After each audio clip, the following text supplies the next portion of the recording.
I'm Catherine Arndt, the Chief of the VLGA Connect Studio. Welcome to today's episode, brought to you by the VLGA, your counsellor support network and the national broadcaster on all things local government. Hello everyone and welcome along to the first global panel of 2023, would you believe, brought to you by VLGA and LGIU, and we're delighted to have so many people with us for this evening's discussion and a terrific international panel to talk about financial sustainability and stability of the local government sector. I would like to first start by acknowledging the traditional owners of the land from wherever you are joining us this evening. For me, I'm on the land of the Wadawurrung people of the Kulin Nation. We recognise and pay our respects to elders past, present and emerging. I'd like to firstly call on Catherine Arndt, the CEO of the VLGA, for a couple of words of welcome. Catherine, hello.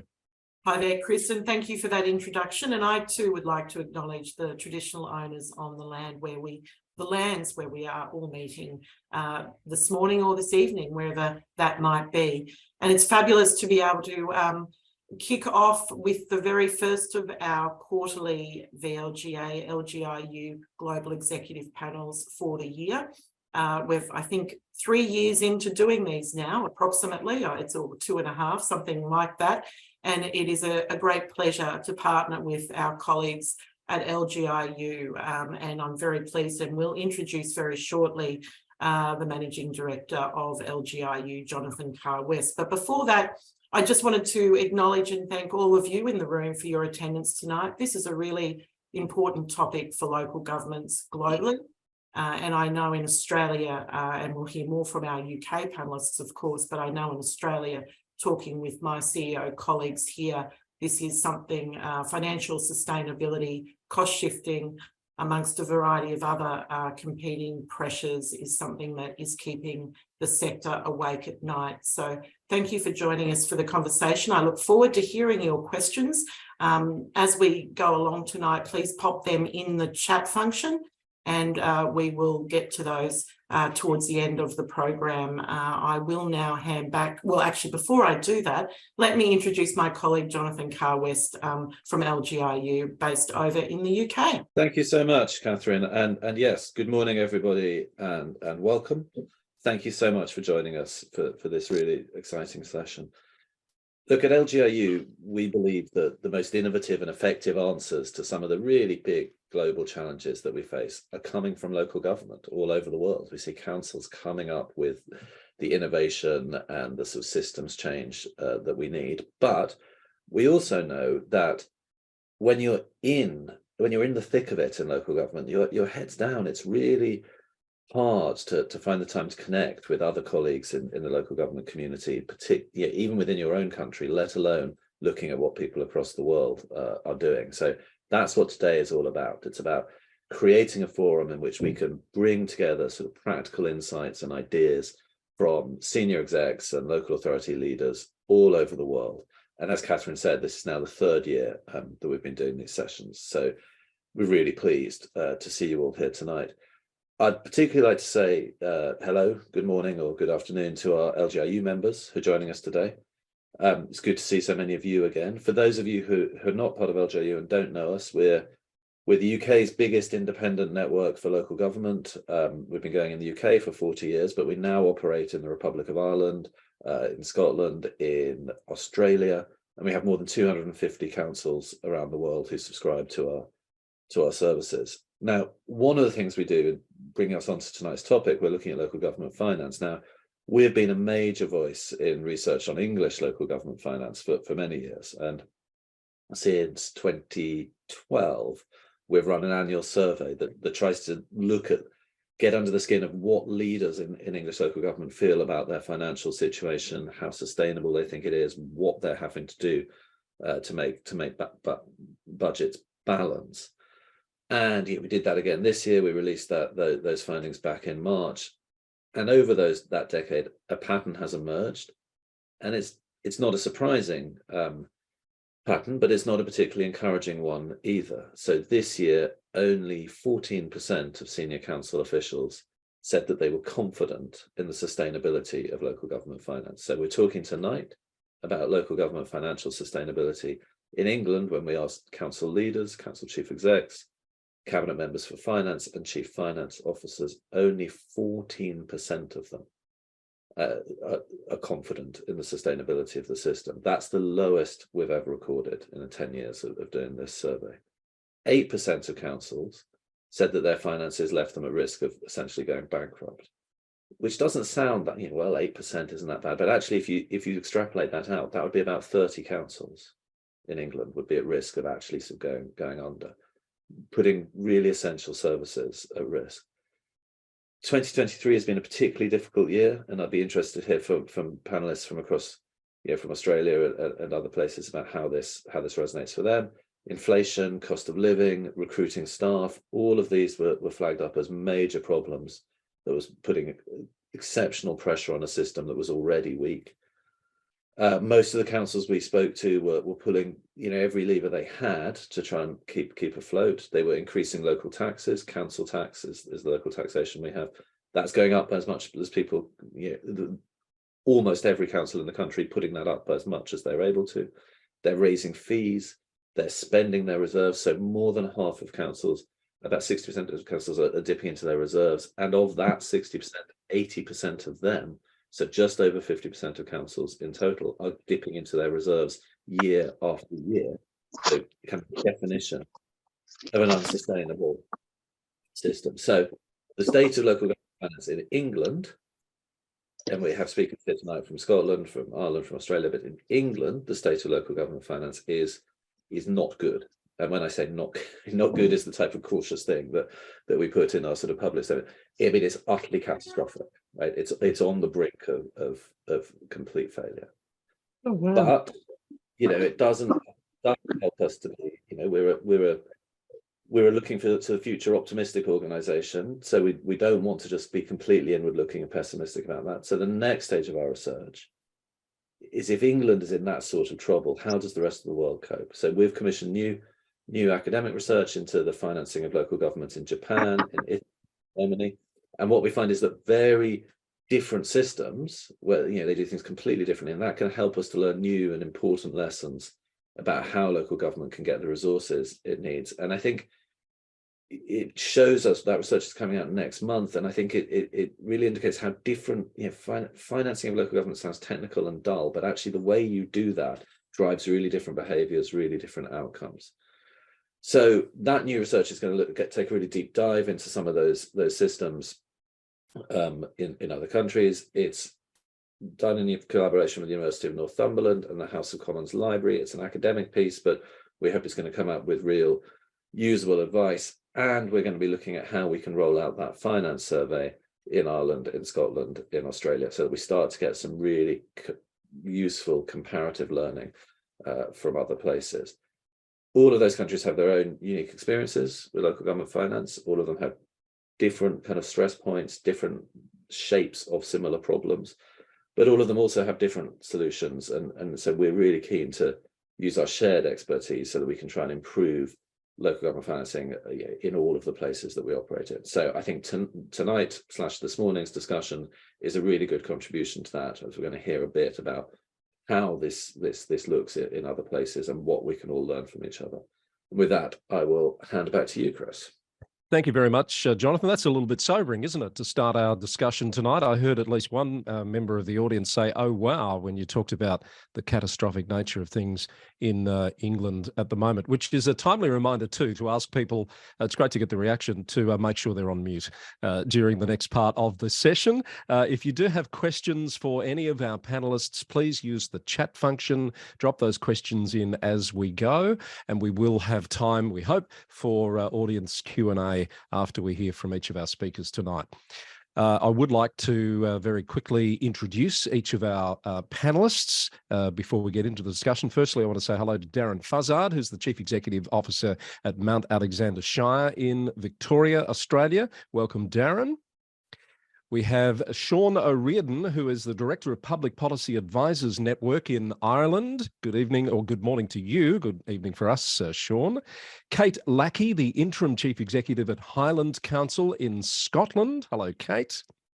And our first speaker is Kerry Robinson, OAM Chief Executive Officer from Blacktown City Council in Sydney, Australia. And we've been very pleased to have Kerry on one of our global panels in the past, and great to have you back, Kerry.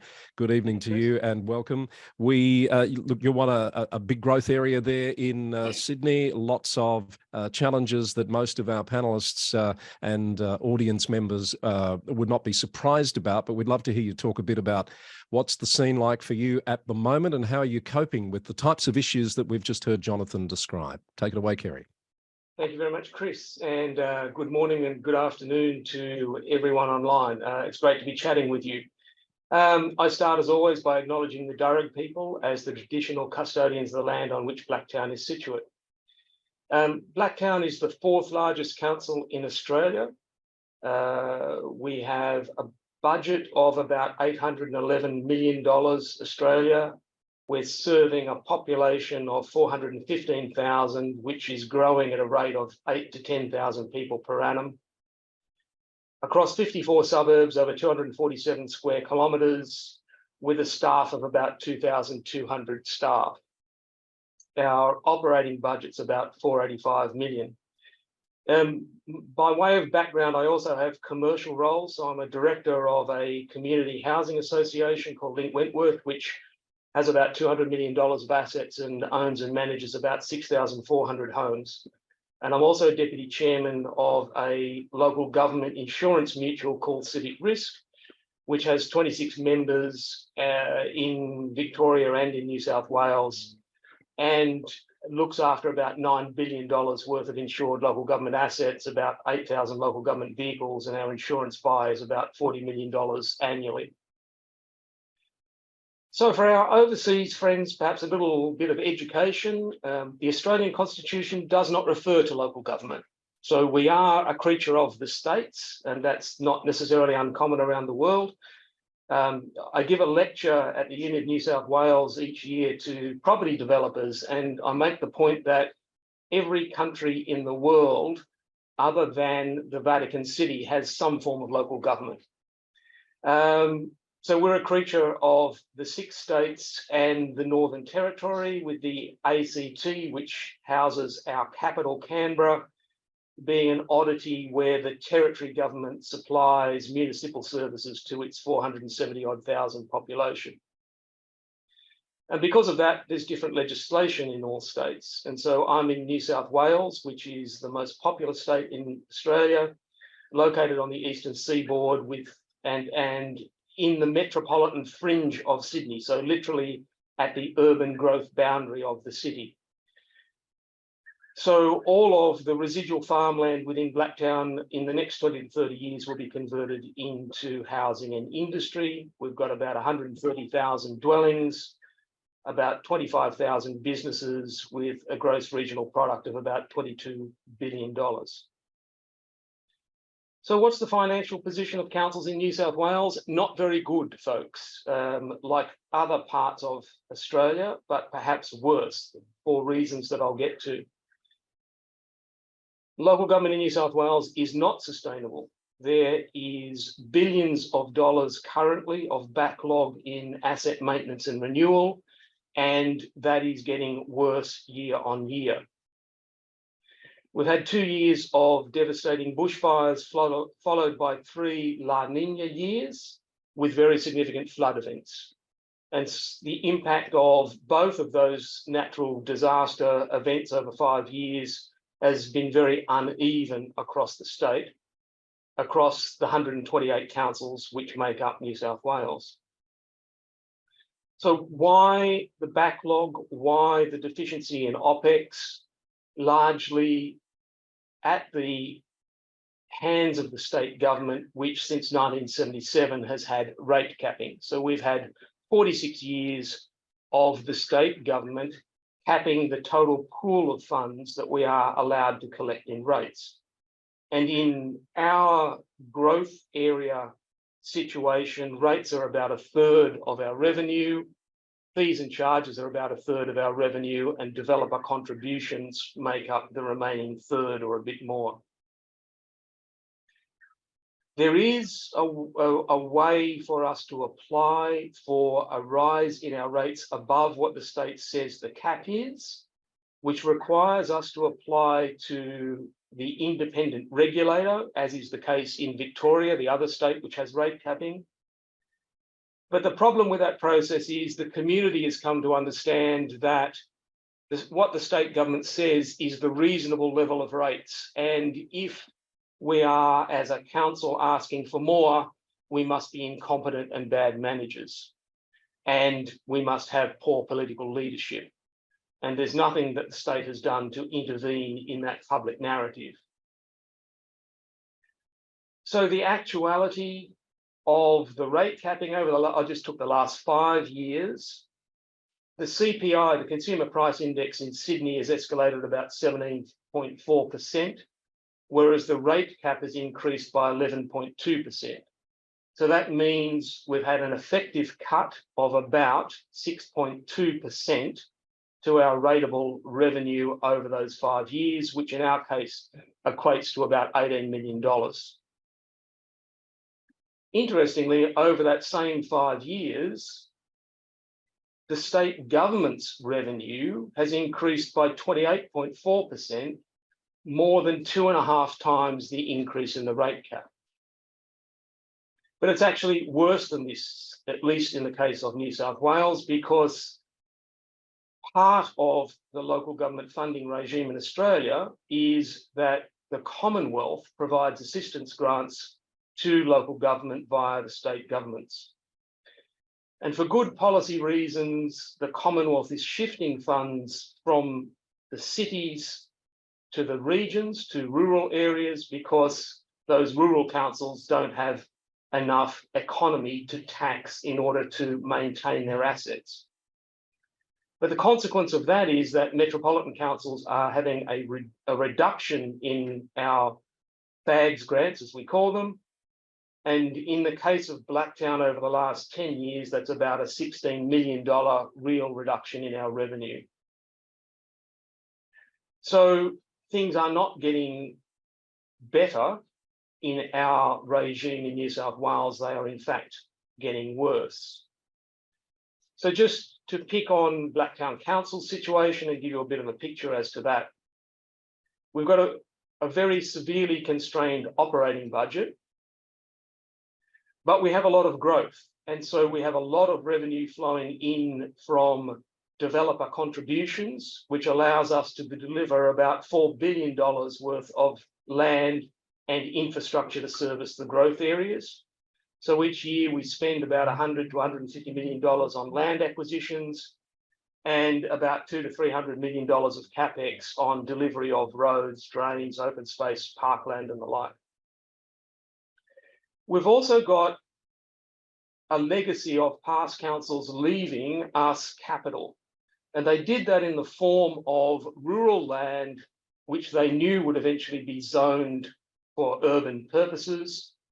And we've been using that to deliver about $275 million worth of capital projects by effectively running a development property business within the council, where we create about 100 to 150 residential lots a year, some industrial land, and have done other asset recycling. And so that's been instrumental in significant development within our main CBD, where we built an underground car park, town plaza, and flanking retail buildings. We're currently in a $100 million build for a centre of sports excellence within the city, in the largest sporting precinct in Sydney. We've just completed a $36 million animal rehoming facility. We've done a lot of work with Australian Catholic University to bring a university into Blacktown to change the character of the place, and doing some other projects.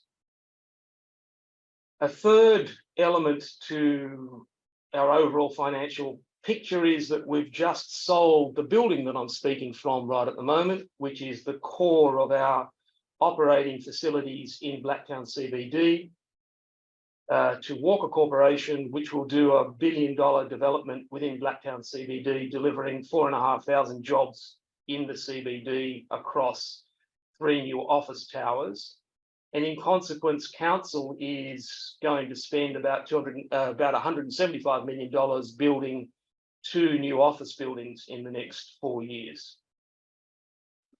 And the last element of our capital position, which is positive on the capital side, is we've received $273 million worth of grant funding out of a slush fund that the state government created last year in the lead up to the state election, which was called West Invest.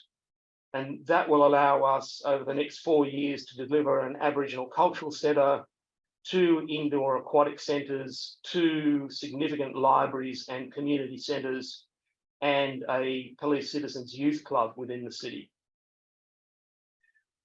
But the report which council will consider next week to accept that $273 million has a problem in it. Because our operating budget is so constrained, we can't simply accept the grants, because the implication to our operating budget for the depreciation, renewal, maintenance, operations of those facilities is an OPEX ask of about $30 million a year, which is a rate rise of about 10.4%. And so the councillors need to make that decision very consciously that they're very significantly worsening our operating budget position. So I haven't given you any solutions to the woes other than we'll be advocating to a new council following the elections, local government election next year, that we need to go forth with a very significant rate rise to pick up our operating position. Now, how much of a rate rise and how relatively important is that? The average rate in Blacktown is about $1,000 a year for a residential property. We have a sister city called Pororua in the northern suburbs of Wellington in New Zealand. And I was there for Waitangi Day on February the 5th and asked what their average rate was. It's about $3,500 a year, but it's worse than that because they're a water authority and the bill is actually another $2,000 on top of that. So call it $3.5 grand. I checked Auckland City, which looks after about 2 million people, has an average rate of $3,500 residential rate. So whilst we'll be asking the good burgers of Blacktown to substantially raise the rate within Blacktown, in relative terms, our residential rates compared to other comparable places are not high. And that comes out of the suppression of the state government over the last 46 years. Chris, I might leave it at that because I've probably spoken for too long. No, that's fine, Kerry. There was some really interesting stuff there. I will let you have a rest. In terms of your gut feel for what your councillors will decide about that wicked problem of whether to accept that grant funding, understanding the impact it's going to have on your operational budget, what do you think they're going to do politically? 15% in the first year and 10% on industrial for the next 2 years. And the political scene has changed for you somewhat, hasn't it, given the recent state election? Yeah, so Blacktown in the western part of the city, an industrial part of the city, an area of cheap housing on the fringe with about 12% public housing, has always been a blue ribbon Labor area. Always too red to get money from a state Labor government, always too red for any blue state government to want to give us any money. But because of the growth and the cost of housing now, meaning that anyone who buys a new house at the fringe of the city is relatively well off, certainly needs to have at least 3 times the average Australian income in order to afford a new house. That's overwhelmingly turning blue at the fringes of our city. And so we've now got 2 of the 7 state seats within Blacktown, or parts of being in Blacktown, are marginal seats. And that has changed the equation very, very significantly. And more generally, at a Commonwealth level or a state level, Western Sydney, not only Blacktown, but the whole of Western Sydney, the 2 million people who live in Western Sydney, are very determinative of the outcomes of state and Commonwealth elections. And so we find ourselves in unusual position of being slightly marginal and able to attract more grants. That's interesting. Thank you very much, Kerry. Take a breath and we'll no doubt come back to you with some of our questioning. I'm just curious, Jonathan, the red and the blue concept, does that hold in the UK in terms of Labor and Conservatives? Is it red and blue there? Conservatives are blue and Labour are red, yeah. Right, yeah, okay. Or is that a political question about how local government funding is affected by colour? It was really just making sure everyone understood the significance of the red and the blue, but we can come back. Then that's a much safer answer. Yes, yeah. but we can come back to that if you wish later on. But I do want to bring Sean O'Riordan in now. Sean is the director of the Public Policy Advisors Network in Ireland. He's one of Ireland's leading advisors to local and national government, and is currently contributing to several national policy developments, including the reform of local government. Sean is the chairman of the Public Policy Advisors Network, which is the only full-service policy advice resource for the government and foreign direct investment sector in Ireland. Sean, good evening and take it away. Good evening, everybody, and indeed good morning to my colleagues in the United Kingdom. So I'm feeling slightly down at heel at the moment because there's nothing but good news from a local government point of view in Ireland. We don't do the red and blue, by the way. That's a completely alien concept here. Right. We do various shades of green, but that's another story. So let's just get into the issue in Ireland. So that's Ireland, the sovereign state of Ireland, or otherwise described as the Republic of Ireland. There's a little bit of land to the northeast, which is Northern Ireland. And Northern Ireland is not part of Ireland, it's part of the United Kingdom. So we've been confused by that for about 100 years, and we still haven't managed to sort it out in our shared heads across these islands. But Ireland is part of the European Union. It lives in Euroland and draws significant benefit from the fact that it lives in Euroland, because it is one of the biggest exporters at international level into places like Europe and the United States, and indeed increasingly into Australia and Asia generally.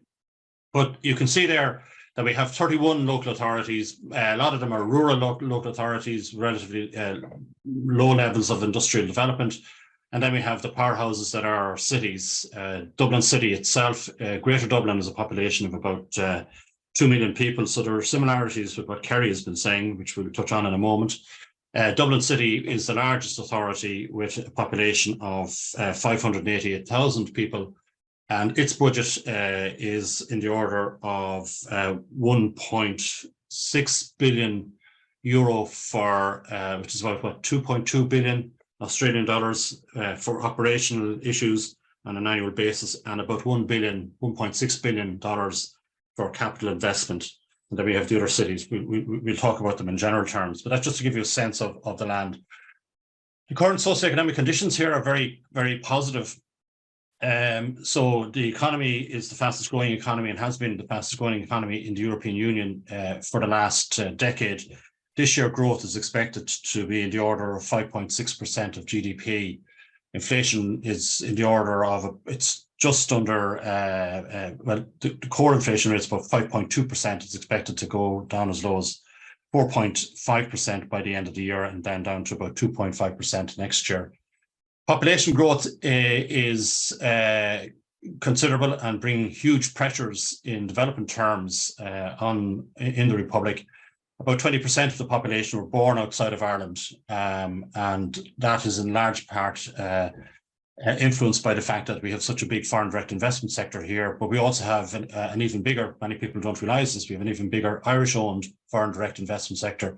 So Irish companies are among the biggest employers of foreign direct investment that's going into the UK, for example, and indeed into the United States.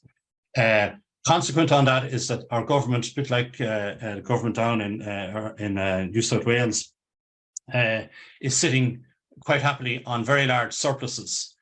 And in an effort to try and hide those surpluses for the last couple of years, has been pushing all the money they could find into all sorts of weird and wonderful accounts, forecasting into the future in terms of purchase of defence equipment and so on.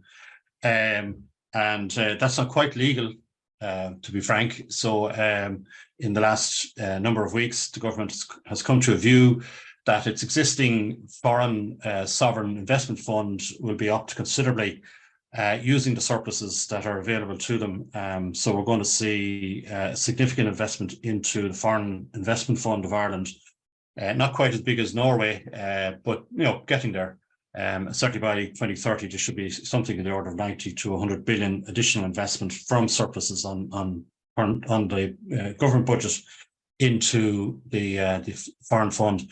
That's on top of a 200 billion euro capital investment to 2030. And again, I'm beginning to draw parallels here with what Kerry was saying, and I'm going to come back to that in a moment. We have our local and European elections in May 2024, and we will have our national and presidential elections in 2025. And as you'll all appreciate, elected representatives sitting on large amounts of cash with elections in the offing, that can be quite a dangerous period. And again, I'll just make a quick reference to that in a moment. So our 31 local authorities are obliged to at least balance their books annually. In fact, most of them are currently running surpluses because as part of the national policy and indeed underpinned by European policy to address cost of living issues, government effectively has been subsidising the increased costs being borne by local government and other parts of the public service here in terms of additional energy costs, etc. And there's also a hangover from the subsidy that the Exchequer put into commercial rates as a consequence of the pandemic, which has gradually been worked out and should be completely worked out by the end of this year. But essentially, what it has done is that it has allowed local government to effectively collect 100% of their commercial rate costs, not necessarily from those liable for the rates, but from the National Exchequer over the last several years. And that has done wonders in terms of allowing for the creation of significant reserves now by the local authority system, something which they traditionally wouldn't have had because of the nature of the financing system that we still grapple with. So about 65% of income is generated by local government. There's a degree of variation there because, as I mentioned, we have large rural authorities and we have large urban authorities, considerably larger than their counterparts on mainland Europe. But the rural authorities are more dependent upon government subsidy than obviously the case with the urban authorities. The urban authorities tend to be largely self-financing, and indeed over the last number of years, monies that might ordinarily have been retained by the urban authorities have been used in part to subsidise national investment in water services, for example, in our rural areas, road out of rural broadband, that sort of thing. But in essence, the local authorities, they generate about 65% of their own income from obviously charging for goods and services, commercial rates, and local property taxes, and then they get about 35% in terms of day-to-day spending from the Exchequer. They also run very large capital investment programs. As I mentioned, Dublin spending about $1 billion a year at the moment. And even for Dublin, they have access into loan money from the likes of the European Investment Bank, the Council of Europe Bank, and so on, and indeed private investment. But they also would get quite a large subsidy towards capital investment from the National Exchequer, all of which is gratefully received, no doubt. But a bit like Kerry, there's a bit of a sting in the tail. So as a citizen for Fingal County Council, I live just where Dublin Airport is based. So my annual, just again, listening interestingly to what Kerry was saying, so I pay to Fingal County Council a property tax of €672 a year for a 5-bedroom semi-D beside the sea in the rather salubrious village of Malahide, surrounded by lots of civil servants as it happens. But for that, I get over 1,000 different services provided by Fingal County Council, ranging from the very big services like provision of motorways, roads, transportation services, and so on, through to individual kids getting school meals in the local primary schools, and so, etc. So the local authority plays not as extensive a role as would be the case on mainland Europe, and indeed in parts of the UK, because social care has been essentially nationalised and is addressed through a national agency to ensure universal service delivery across all citizens across the country as a means of trying to address the inequality of spending that would otherwise happen with our rural authorities. So the councils here play a very strong enabling role, and for that, as I say, the €672 goes into Fingal, along with the €25 for the dog license, and that's what we pay for everything. We get our water for free. We get our access to all the services of the council for free, other than the actual tax on property that we pay, which, by the way, is self-declared. So I have to look at the property values every so often and get a reminder from Fingal to say, look at your property value, and then reassess myself and put in the return. Just focusing in on, and this is where the similarities with Kerry are quite marked.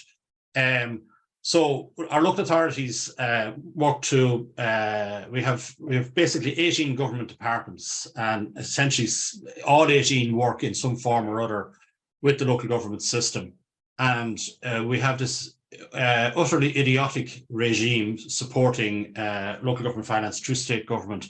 In most other parts of the OECD, they actually have what are known as strange things called block grants. We don't do block grants here, because our ministers like to be making announcements on at least a daily basis of a grant being given to a local authority for X, Y, and Z. So even yesterday, we had our Minister for Culture announcing grants of €10,000 for local authority museums so they could open in the evening. And this is the plague that afflicts Ireland. So money itself is not an issue. It's the fact that there are so many schemes that have to be addressed, business plans prepared, justifications for spending for funds that can relate to very small amounts of money, like the 10,000 for the museums announced yesterday, up to millions for motorways, capital investment, water services, etc. So a lot of local authority staff spend their time filling in forms, whereas in mainland Europe, there is an ongoing multi-annual contract between local, federal, regional, and the individual municipalities in terms of ongoing 5-yearly programs. We're still plagued with the financial basis being on a yearly basis. So the councillors and chief execs adopt an annual budget, and there's very little relationship with last year's annual budget and with next year's annual budget, and there's no sense of having security of supply in terms of income from the National Exchequer in that context. They're subject to the individual grants being prepared and delivered by the various ministries. The other problem with that, of course, is that a lot of that money is capital based. So I mentioned the 200 billion investment fund that's been used at the moment to underpin rollout of transport services, rail, road, etc., schools, education, all of that sort of stuff. Well, all of those schemes are individually grant based. So it means that the local authority is having to apply for, if it wants to get money, it's free money at one level in capital terms. If it wants to get money to build a tourism facility or build a road or put in active travel, whatever, these are all subject to individual applications, which are in turn adjudicated by individual civil servants at national level, who then report to ministers who spend their days basically making announcements. Now, the problem with that is that people have just become so immune to these announcements that they actually really don't get any political benefit from it. You know, if they made just one big announcement every year, that would make sense. But no, we had a minister wake up one morning there recently. She decided that she wanted to give €100,000 to each local authority to buy flowers for the towns. Wonderful idea. But the work that's required to do that. And then, of course, the really important issue, and going back to Kerry's point, is that it's exactly the same. You get all the money you want for capital investment. The actual money is being made available by the National Exchequer, because of the ad hoc nature of the allocations, tend not to be allocated to maintenance, to day-to-day running. So consequently, there are huge challenges of, our politicians with 12 months out from an election going to turn around to a government and say, no, we're not going to take that 10 million to build X because we can't afford to run it. No, they're going to take the 10 million and do the thing and worry about the running costs in 2 years' time. And then beyond all of that, we have this huge pension deficit. potentially in the local government system that needs to be addressed. So to conclude, face value, local government in the short term, it's holding its own. In fact, you could probably privatise it because it's making a profit if one was so ideologically minded. But we are seeing a critical reduction in discretionary funding. So even though 65% of day-to-day spending is self-generated, essentially a lot of that now is going into maintenance because of capital allocations that have been previously provided. And that the flexibility, because the ongoing capital investment is reducing significantly. There's limited willingness to reform local finances because the fear on the national politicians' perspective is that it will result, surprise, surprise, in higher taxes. We have a lot of cost shifting going on from national government to local government. So when national government says we've come up with a new reform for local government, we're going to give you extra responsibility to do X, Y, and Z, and they've done a lot of that. And we've seen a 100% increase in the budgets that local authorities are getting from government in the last couple of years, but all capital. So all these wonderful news items going out there. But because of that maintenance issue, because of the problem with our pensions, the medium-term viability of local government is an issue. However, in saying all of that, under Section 29A of the Constitution of Ireland, local government is a recognised constitutional platform. And therefore, were local government to go belly up and go bankrupt, as Jonathan's been suggesting it may happen in England, the government would be obliged under the Constitution to actually fill the gap. So it's a mug's game if they don't actually sit down and try and resolve the finance situation. But they're not going to try and solve the finance situation because it's too bloody difficult from a politician's point of view. With apologies to any politicians that are listening in to me this morning. That's all I have to say. Thank you very much. Thank you, Sean. There's a few mayors in the room. I guess they'd consider themselves politicians, but thank you. There's more positives than negatives there, and a very serious question has come from the chat room already. Can we all move to Ireland? We'll just let that one sit there and come. We'll perhaps let's come back to that. Yeah, let's come back to that. All right. Thank you, Sean. Conscious we do have two more speakers to get to, and I want to go across to Mount Alexander Shire in the middle of Victoria now, where Darren Fuzzard has been the Chief Executive Officer since 2016, I think. So a fair time there already, and knows it back to front, of course, and the financial challenges that council is dealing with. Darren, good evening to you, and can you please set the scene for us on how things are for you in Mount Alexander Shire? Thanks very much, Chris, and great to be here with you, everybody. Listening to Kerry, I think the only thing that Kerry and I have in common is that we're both living in Australia and we both hate rate capping. When you hear my description about our council's situation, it sounds nothing like Kerry's. So yes, we are a council in central Victoria in Australia, about an hour and a half due north of Melbourne, for those who know where that is. We cover about 1,500 square kilometres of land, and that's actually fairly compact for a rural council in Victoria and even Australia. Our population is about 20,000 people, and we are a very popular place for a very popular non-coastal area for people to retire to. And the people who retire here tend to be pretty well off, highly educated, and frankly are overachievers. And equally, the people who tend to live here and still work here are also most of those things, and certainly most of them are overachievers, it seems. We've got more artists per capita than most places in Australia, and we are internationally known for our hot rod sector. If you happen to be in the hot rod game, you probably know of Castlemaine, which is our major town. We're also home to the largest food manufacturing business in Victoria, which is Don KR Small Goods, which our English friends will know. George Weston Foods probably, who owns Don KR. And we've got a lot of experts in the fields of environmental sustainability here as well. We're also the site of what's said to have been the richest shallow alluvial gold field in the world.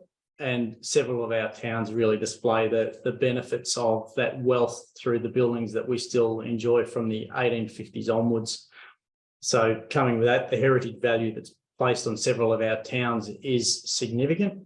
And I appreciate I'm talking to people who've got thousands of years of buildings ages amongst you, but it is a big part of our tourism identity here in Mount Alexander Shire. The community level, though, what all of that means is that we work in an environment where there's a pretty high expectation from our community about performance. But what comes also with that is we have a community that's got significant talent, but it's also got a very strong desire to get involved and help out. And that's something that I have to say, I've not seen it on this level before in all of the places that I've been to.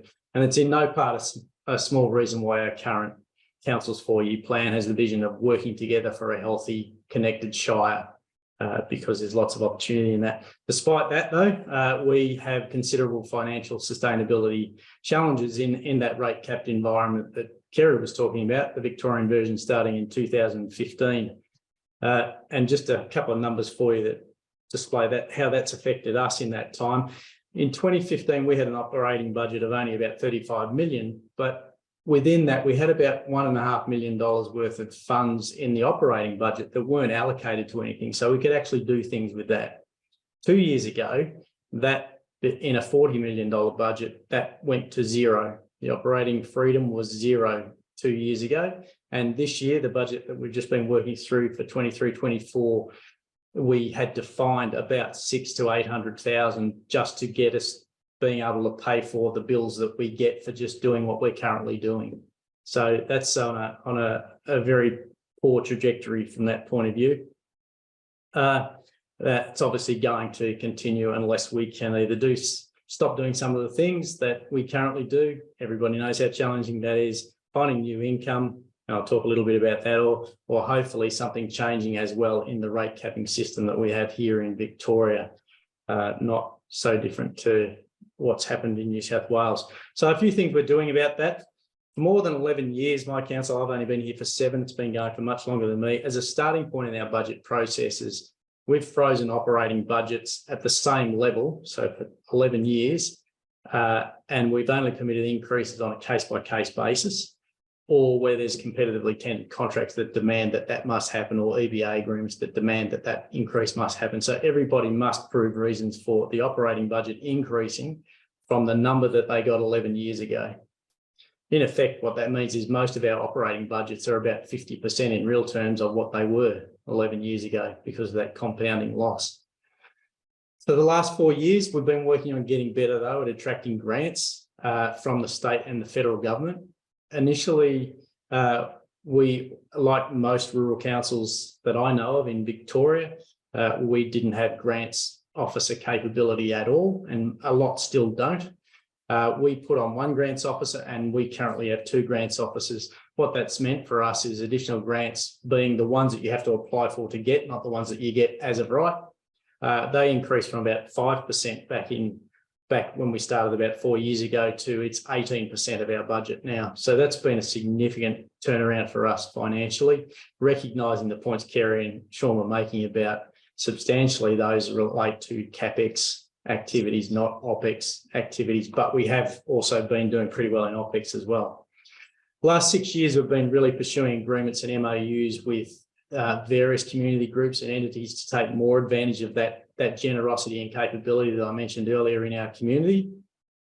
Last count, we've got more than 50 MOUs or agreements in place across our organisation. And they've been we found them to be a lot more efficient to administer than short-term or project-based agreements with different groups, and really have enabled more community needs to be met than we could ever do on our own, with relatively small contributions from council. Substantially, it's related to providing buildings or promoting things that are happening and other people funding the work that they need to do. Landcare is a really good example of that for us. But we do have a wide range of activities where we've been able to enter MOUs and agreements of sorts that have delivered services even beyond what council itself should be delivering. But we've been able to facilitate that for our community. We've long had special purpose reserves or piggy banks in place here. And a good example of that for us has been our waste reserve that's currently is serving us very well. We've had significant rehabilitation costs at our last landfill, I'm pleased to say, which was fully cash back funded by council. We've been able to accommodate continuous changes from the state government here in expectations about waste changes in waste strategy. And we've also been able to build up enough funds over time to be able to invest wholly into a significant resource recovery facility in the coming years. We've also had reserve funds that for specific other activities where we've wanted to save up over time with the community. And an example of that is a new indoor aquatic facility, which is a very big thing for a council of our size to take on, but it's been a long-held community desire. So we've been putting money away over time to put us in a position to be able to make the contribution we'll have to make to that. And importantly, one of the important things for us, which is a challenge in a lot of rural councils I know in this area, is actually having fully cash-backed reserves. Not just saying you've got the reserves, actually having the cash behind them. And I think there was talk before about people having to get into their reserves by Jonathan. We don't do that. We are fully cash-backed and we maintain fully cash-backed reserves religiously. And because of that, we're actually making quite a lot of money through interest at the moment on that cash. So that's actually been quite good for us. On the borrowing side, we are like many Victorian councils from the state government's perspective. They see us as under-leveraged. The reality, though, is the difference between us being under-leveraged and us being leveraged to a point where people start to get concerned about us is about $9 million.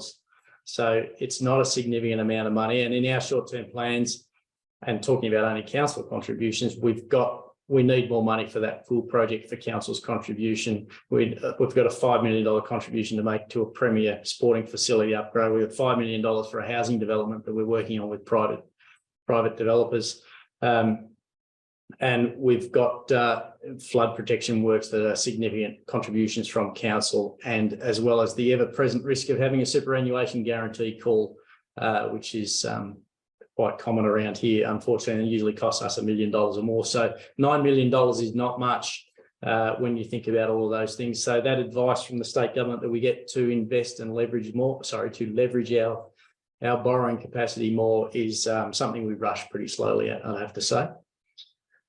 From a renewal perspective, that's an area where we continue to really test strongly the assumptions that go into those asset management plans.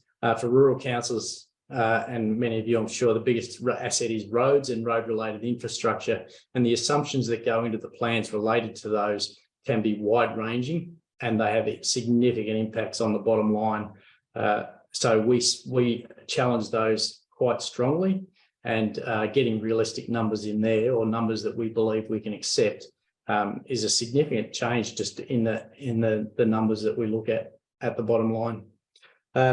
Like many other councils, blowouts in construction costs and delivery timelines, we've seen a fair bit of that as well. But most of us, for us, has been timelines being missed because of the approach that we've adopted, which is we've said that if the market is not responding in a fairish way with reasonable prices, all things given, then, and that's compared back to our engineers' estimates about what should have been an appropriate price, we don't award the contracts. And we've looked at ways to either repackage the work, either partly or wholly. To what extent can we do more of the work ourselves, or just to say to the marketplace, we are not paying that and we'll advertise again, which we've done in a couple of cases, and it's actually been quite beneficial that we've done that, I will say. But I do know that that's not necessarily what's happening everywhere, and a nearby council, in trying to manage that, I know that they are talking to their councillors on a monthly basis about what are still your priorities for capital works for this coming year, and knocking them off one by one as they learn the prices for the ones that were the next priority. So understand everybody's doing that in different ways. So it's not something that we've taken on that approach as yet. From the perspective of dealing with mounting need to generate new sources of income, we're having a look at investigating opportunities to insource more of those works in areas where there are thin markets, and therefore we are paying or could be paying too high prices, or the delivery timelines are poor or unacceptable. Specifically, we're looking at building up some of our areas in relation to constructing more things for ourselves. More broadly, though, we're really seeing an opportunity to grow some of our service areas, such as town planning, possibly other technical areas, engineering and the like, such that we can address the needs of surrounding councils through profit-making businesses. We're just getting into that quite seriously at the moment. and or as part of making our own work opportunity more attractive for people who to come and work with us. So potential employees offering a more interesting range of work to do. We're also exploring new business opportunities to respond to some of the needs that are in our community that for one reason or another are not being adequately met, and childcare is one of those examples, and really testing to see if there's a way that we can get the funding we need to make that a profit-making opportunity, which of itself I know is not straightforward. Recent months, we've also been insourcing the management of our landfills and transfer stations as part of a longer-term strategy to not only do better in our recovery and recycling performance, but it's actually to intervene in the waste stream at a point where we can actually affect what happens, and therefore be able to choose different paths that might be more cost effective for us. At the moment, we're fully outsourced on that process, and we just pay, and we can't influence how things are done after that point of taking the rubbish away from the curbside. So we're hoping that that's going to not only be a potential profit business when we start getting into the resource recovery side of things, but also to reduce costs of the operating budget by being able to do things a little bit differently through intervention. So I think one of the really important things that's happened for us in the openness of our councillors in a small council area to think about actually expanding into business rather than contracting and being overcome by it has been a lot of the work that we did with them about our risk management framework and the amount of time we spent on positive risk, pursuing positive risk rather than just worrying about negative risk. So we've developed risk appetite statements with the councils that has got a strong commitment to say, go after good business opportunities. We want you to do that. And we're seeing that support for that coming through our budget processes because the councillors have committed to doing that. So I'll stop there, Chris. Thank you very much, Darren. That's fascinating. There's a few things there I wouldn't be surprised that people would want to explore a little bit further, but that'll depend on time. And we do have one more speaker. So thank you, Darren. And I do want to now introduce Kate Lackie, who's the Interim Chief Executive at Highland Council in Scotland, a long track record in public service, having worked in Northern Ireland, and has been at Highland Council, I think, for about 20 years in various roles, ascending to Interim Chief Executive at this point in time. Kate's going to share her screen and work through a few slides with us. Hopefully this technology will all work perfectly. And Kate, it's over to you. I'll try not to take too long over this because I know we want to give time for comment. But super. So Highland Council, there are 32 councils in Scotland. Highland Council is the largest of the 32, and this slide is really just to demonstrate how big we are in comparison to the rest of the United Kingdom. We are larger than Wales. We are roughly the size of Belgium. We're a significant proportion of the Scottish landmass. And so it's a mixture of urban with the city of Inverness, rural, semi-rural and remote and island of areas. So a kind of facts on a page, the things I probably want to pick out are our population is only 238,000. So with that landmass, that's only a very small population by density. We have a net growth of 2.2%, which is very positive. But what that does is it masks the fact that in some parts of Highland, we're actually forecasting a 16% reduction. So it's looking like, for example, in Caithness and North Sutherland, we're looking at between 12 to 16% net population reduction. The other thing I would say about so I'm not sure that am I still sharing? That's okay. I'm not sure. Yes. In terms of the number of schools we have 199 schools, 29 of those are secondary schools. We've got over 40% of our schools have less than 50 pupils. So this is where we have real remote and rural areas.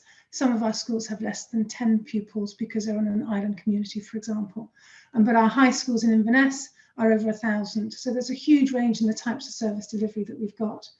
We've got a significant number of roads, significant number of bridges and marine facilities. We've got a third of the coastline of Scotland as well. And 14,800 council houses, that's social housing that the council also provides.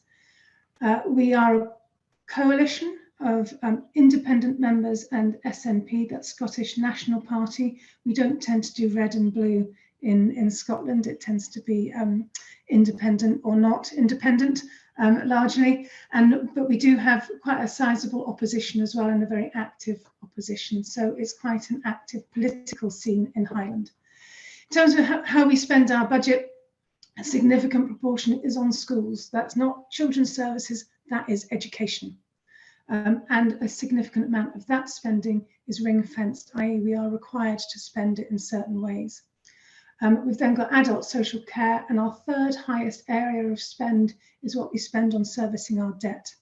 So what we spend on borrowing money is a significant part of what we then spend in our revenue budget. You'll also see a whole range of services here. We do the full gamut of children's services. So we do social care and social work for children. We also do adult social care, which we commission from the National Health Service. And then we do waste and roads. We have our culture and leisure services are an arm's length organisation delivered by a company called High Life Highland. So we do deliver a whole range of local services, including, as I say, social housing. So the background budget factors for us, 80% of our budget is actually provided by the Scottish Government, and that's the same for all local authorities. So local authorities have an umbrella body called COSLA, the Convention of Scottish Local Authorities, and the Scottish Government provides Scottish local authority funding to COSLA, and then COSLA then apply a funding formula that then distributes that to the 32 local authorities. 20% of our budget is council tax. So that's the only tax that we can raise locally at the moment.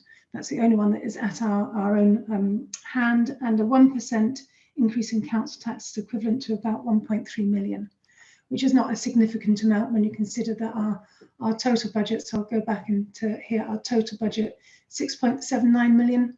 So 1.3 for every percentage of council tax isn't a significant increase, but it does have potentially quite a significant impact on our local residents.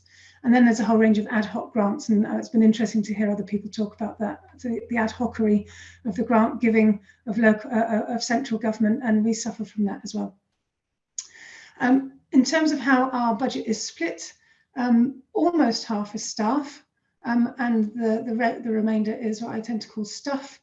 But that shows that if we're reducing what we spend, a significant impact is on our staffing. And we are a major employer in the Highlands area. So if we reduce our staffing, it actually has quite an impact, quite a major social impact in terms of employment in the area.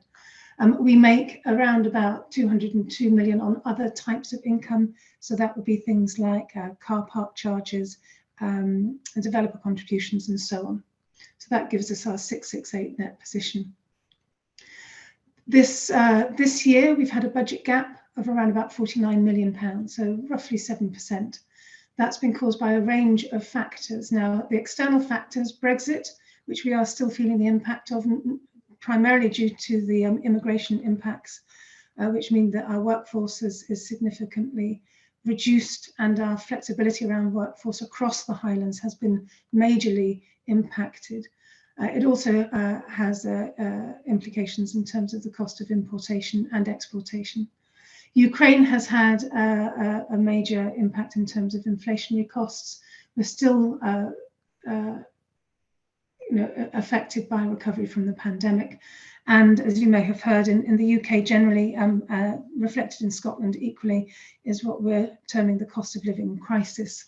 So the pay awards pressure for this year, 19 million of our 49 million is through pay awards, and pay is nationally negotiated. So again, as a council, we have no control over what our pay award is going to be, but we do need to budget for it because it's not provided for in our grant. It's part of our block grant. So as I say, 19 million is pay. Where 33 million is inflationary costs on what we currently spend. 9 million of that is the cost of our energy. So use of utilities, primarily electricity. So that's, that's in addition to what we already budget for in terms of energy. So that's 9 million. 8 million, believe it or not, is bus contracts, the contracts that we have with our bus providers to provide the public transport that we provide, which is not universal. It's not universal public transport. We need to provide transport to get young people to school. So that's costing us £8 million more this year than it cost us last year.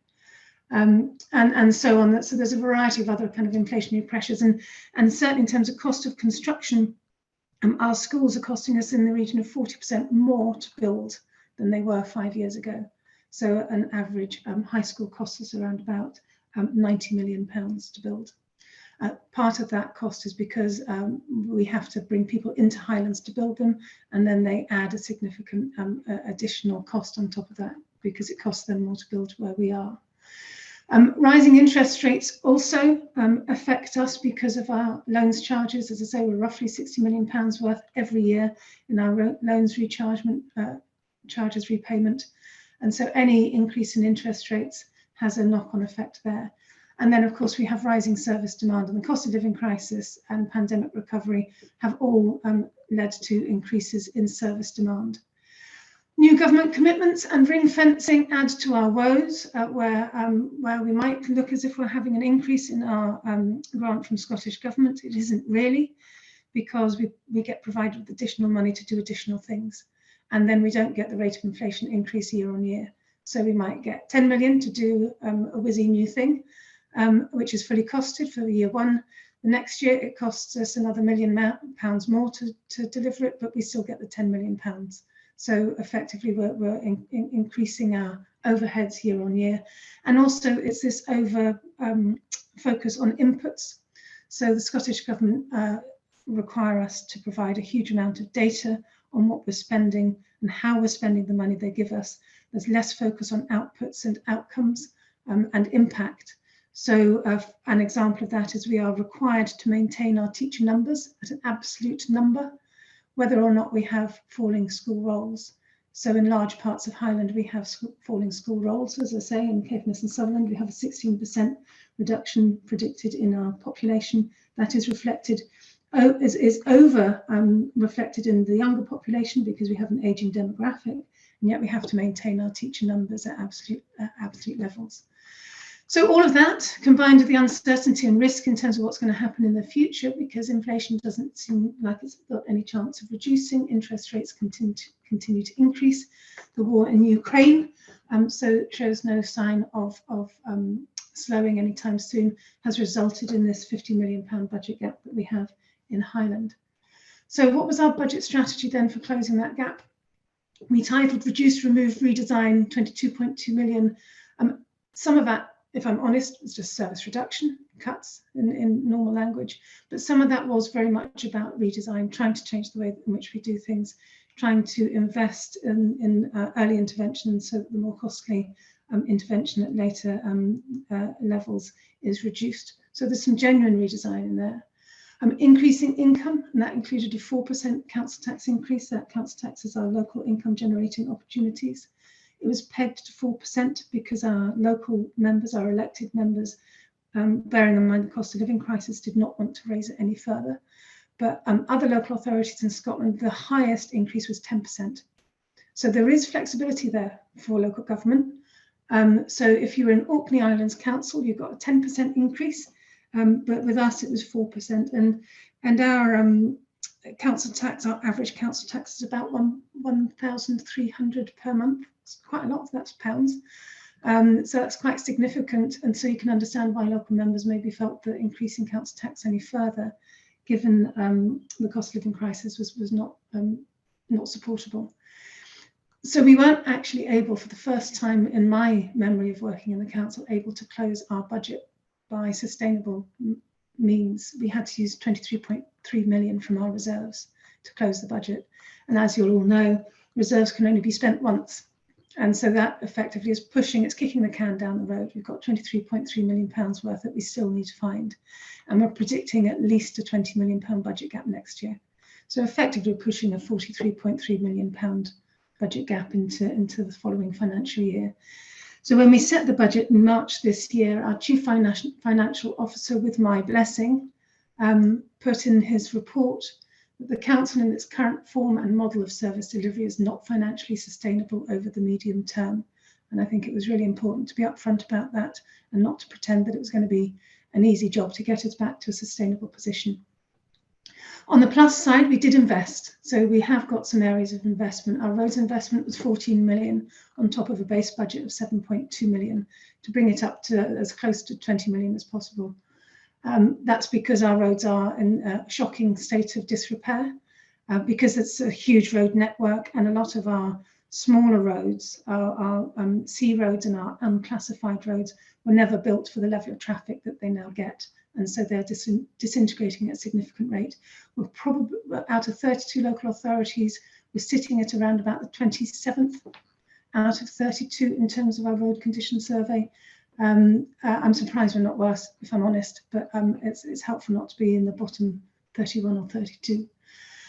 Treatment and reducing waste, we've invested, we were successful in getting 6.5 million grant from the Scottish Government, to which we are also adding 1.3 million in terms of treating and reducing our waste. And that's a spend to save approach, because the cost of putting waste to landfill has a tax attached to it, and we really need to reduce that as much as possible, quite apart from needing to meet our net zero targets, which are a massive challenge. And I'm interested, because no one's really talked so far about the requirements for reaching net zero, but I do feel as a local government organisation that the responsibility has been pushed to us to deliver net zero, and I don't actually think it's something that individual local authorities are able to do. It has to be national and global. I think to try and suggest that reaching net zero on a local level is achievable.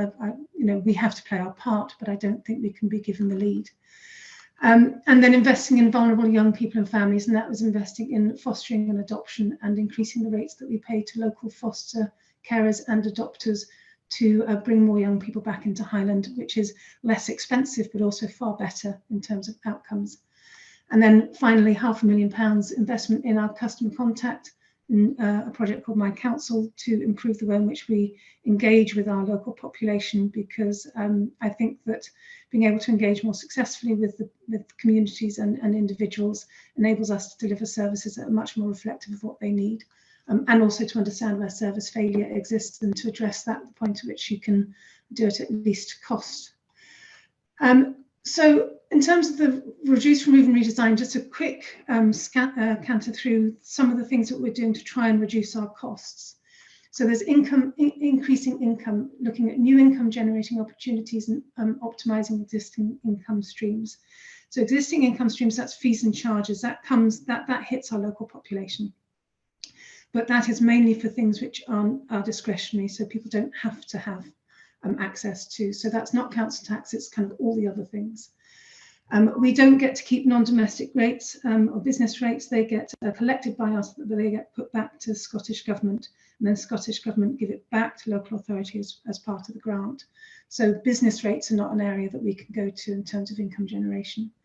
We are looking at energy and renewable energy in particular as an area of real focus. I think that provides us with real opportunities, but there are difficulties with us connecting to the national power grid, and that is not devolved to Scotland. That's still a UK reserved matter. So we're engaging with the UK government on how we can engage with them on accessing the grid and being able to generate our own energy and sell it back, as well as use it ourselves. As I say, there was efficiency improvement approaches. Asset management, as you can imagine, in an organisation our size, it was originally 8 local authorities, which in 1996 was brought together as a single unitary authority.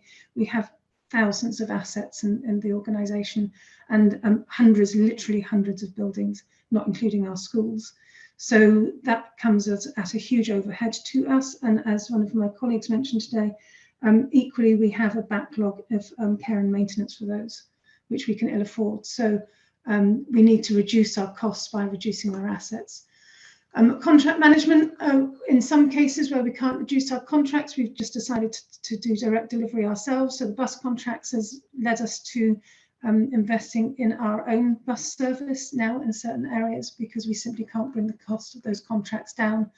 And we're potentially looking at delivering our own bus company for significant parts of Highland where the market simply fails. And we have single providers who effectively have us over a barrel. A reserves review, so we look at all our earmarked reserves and see what can be freed up, but reserves are only one-offs.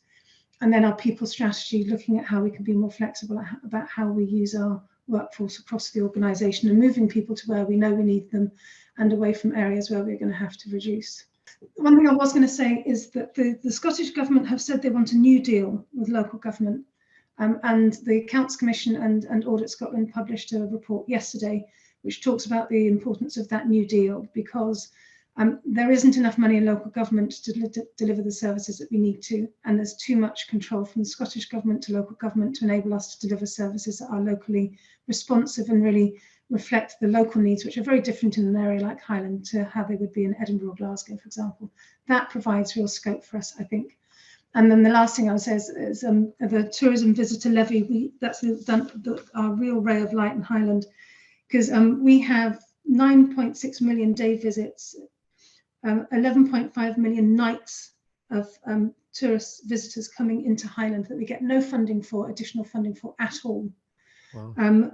So the transient visitor levy, as it's called, or tourist tax for us, provides a huge opportunity, I think, because we're funded for our tiny population and we're not funded for the millions that come to us on a daily and annual basis. So that for us and so I'd be interested to hear where others may have a tourist levy in place and the pros and cons of doing so.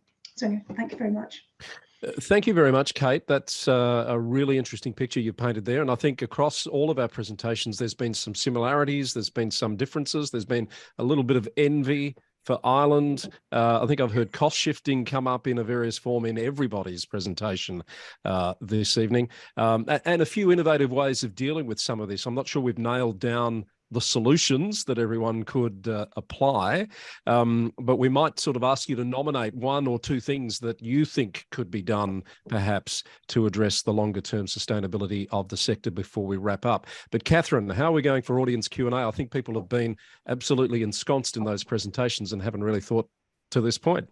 Absolutely, I agree, Chris. I think everyone's just been listening intently. But Rebecca Mackenzie's actually asked a question in the chat, which I actually was going to ask Darren, but really it's about understanding how involved the community's been and how receptive, or what was their reaction, I think, to some of those hard, or I guess slightly left of centre or right of centre decisions that councils have made that might not be considered necessarily core business. So Darren, I think you talked about identifying positive risk. I was interested not only in how the community has responded to some of those initiatives, but also how receptive was the councillor group when you first put that to them? The positive risk side of things with our risk management framework is something that we worked on with them probably about 3 years ago and have been talking about that. What's the opportunity from that for a long time? We've got a number of business people, quite successful business people who are our councillors, and they were very interested to explore that idea from their own perspective anyway. So I think we were lucky in a lot of ways that we had people who got what it was we were trying to achieve through looking at positive risk and aggressively pursuing business opportunities. That said, one of the strongest things that's come out of that process at the moment that came from the community was us getting involved in the housing sector. Kerry's talked about significant housing developments that they've been able to do. It's not something you would ever see rural council, local government get involved in Victoria, in my experience. But we have heard, and our councillors who are very deeply entrenched with, we've only got 20,000 people, and I'd say probably 19,000 people know who our 7 councillors are, and probably myself as well. They have direct relationships with those people, and they were getting strong messages about what matters to our community, and housing was, we know it's everywhere. Our community was saying, not only do we want to see something done about it, we want to see council do something directly about it. So they got a really strong approval to pursue getting into directly providing housing in a way that we and most other rural councils never have before. So we spent a lot of time talking to the community about that as well and getting very specific about, so is this what would be okay? Here's a proposition we have. What do you think of that? And we actually got 82% of the community who responded to that, which is, and it was a large response, said, you're on the right track, get into it. So that's one of the examples that we've put to the community, really pursuing positive risk from the council's perspective. Thanks, Darren, for that. Rebecca, were there any other elements of that question that you asked that you wanted to speak to? I was interested in understanding if anybody used sort of deliberative engagement processes or that sort of stuff. You know, to what extent were some of the initiatives actually potentially led by the community? Yeah, and the community engagement's a really critical part of what we do in Highland, because our local members live, you know, in the communities that they serve, and they're very visible and very similar to what Darren was saying. Actually, you know, there is nowhere to hide in Highland. When you go and buy a pint of milk, 3 people are asking you about their constituency matters.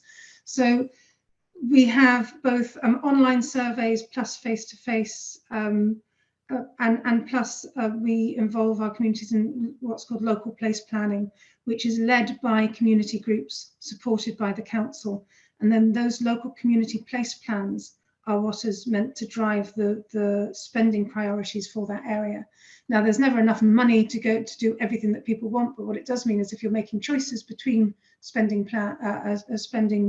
requirements, you are prioritising one area, housing, over the provision of public conveniences, or in another area you'd prioritise providing, you know, clean streets and versus a school facility in another. So it does vary from one place to another. But what's difficult is when you have to cut things or stop things because they're not a statutory responsibility, and quite often they're the things that are actually closest to the community's hearts. So what we're also trying to do is provide opportunities for communities to take these assets over themselves. We've got a formal legal process called community asset transfer. And so in that way, communities, if they want to maintain a service that we can no longer afford to do, and we don't have a statutory duty to provide it, they can step in and do it themselves. Thanks, Kate, for that. Kerry, I see you want to jump in there. Labor councillors are fairly strongly of the view that they're elected to represent the community. So when it comes to the big moves in terms of budget, we don't engage. We do engage in design of open space and on a whole range of things, but the big picture moves, our councillors are firmly of a view that they're elected to do that job, basically. Sort of pick up on Darren's comment on housing. We have from time to time the state government come to us and say, "Oh, council, you must have surplus land. We want you to give up your surplus land for this housing problem that we've got." And my very blunt response to state bureaucrats who come and knock on my door is, when you take away our rate pegging and allow us to be determinative of the rates that we will ask the community for and the services we will deliver, then I'll talk to you about free land. But otherwise, it's a state responsibility. So you use your budget to fix it and don't ask us to loaf on my budget. Very interesting perspective. Thank you very much, Kerry. I think there's another topic there, Catherine, that we could do a panel on around that issue of councillors and where does the consultation need to start and end? Oh, absolutely. I had so many more questions too, and I know we've run out of time. I wanted to ask Kate about, you know, how local government is advocating to the national government about the measures it uses to determine funding, but I know we haven't got time to go into that tonight. I can see a question in the chat there from Peter, which is an excellent question around, you know, the sort of post-COVID effects and opportunities from there.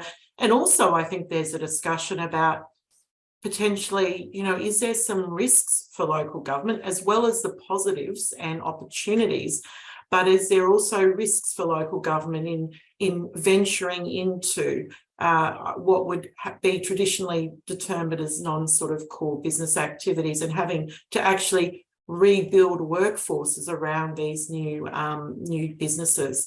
But I think, Chris, we have run out of time.